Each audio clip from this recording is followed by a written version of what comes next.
Isang mapagpalang araw mga idol.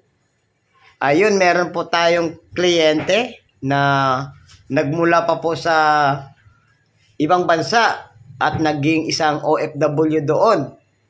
Halos 2 taon siyang nagtrabaho doon mga idol. At ito nga, mabang mahaba na ang kanyang buhok, kaya kailangan ng gupitan. Kaya simpleng gupit lang po ang kanyang ipapagawa mga idol, na kung tawagin ay barber trim. Dahil may plano po siyang lagyan ng kulay mamaya ang kanyang buhok para magmukha siyang bata. Ayun, abangan nyo na lang ang magiging resulta nito at subaybayan nyo po hanggang sa matapos.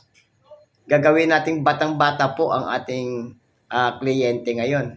Bihira lang tayo makakuha mga idol na mga solid na customer na talagang hindi magpapagupit sa iba, kundi dito lang sa nag-iisang barbero.